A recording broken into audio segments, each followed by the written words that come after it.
मित्रों, आज मैं आप लोगों के साथ एक प्रामाणिक पंचतंत्र की कथा पर अपने विचार रखना चाहता हूँ। कथा का शीर्षक है बाघ की खाल में गधा। और आज के परिवेश में हम इससे समझ सकते हैं कि उधार की सत्ता लेने से क्या खतरा हो सकता है। आज हमारे आसपास बाघ की खाल ओढ़े कई गधे घूम रहे हैं। उन्हें पहचानने का सबसे आसान तरीका है उन्हें बोलने देना, और उनसे निपटने का सबसे आसान तरीका है कि उन्हें गधे की तरह रेंकने देना। तो कथा इस प्रकार है। एक धोबी के पास एक गधा था।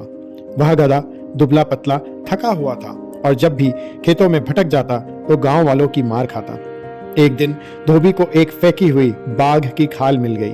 उसने वह खाल गधे पर डाल दी और उसे खुला छोड़ दिया। असर तुरंत दिखा। धारीदार आकृति देखते ही गांव वाले घबरा गए। गायें भागने लगी, बकरियां तितर बितर हो गई। कोई भी पास आने की हिम्मत नहीं कर सका। पहली बार गधा बिना डरे चल रहा था। न लाठी पड़ी, न पत्थर मारे गए। केवल गधे के डर से उसके आगे रास्ता साफ होता रहा। दिन बीतते गए। गधा आत्मविश्वासी हो गया, कुछ जरूरत से ज्यादा ही आत्मविश्वासी। एक शाम चरते हुए जानवरों के बीच उसे भीतर से इच्छा जागी कि वह गधे की तरह रेंकने लगे। वो इच्छा भूख की नहीं थी, डर की नहीं थी, लेकिन अहंकार की थी।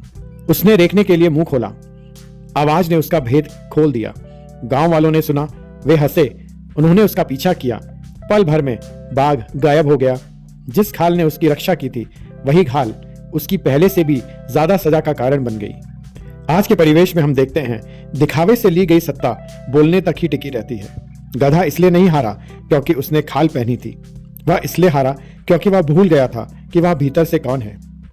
जीवन में उधार का पद, उधार की ब्रांड, उधार के ओहदे और उधार का आत्मविश्वास अस्थायी ताकत देता है।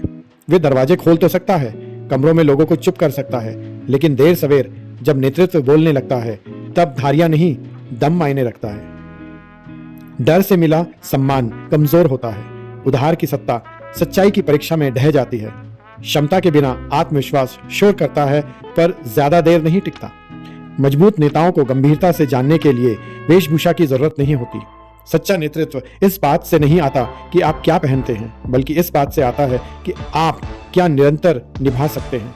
किसी भी अवसर पे पहले अपने से पूछें, क्या मैं वास्तविक अस्तित्व पर खड़ा हूं या केवल पहनावे के पीछे छुपा हूं, और उसके बाद ही अपना निर्णय लें।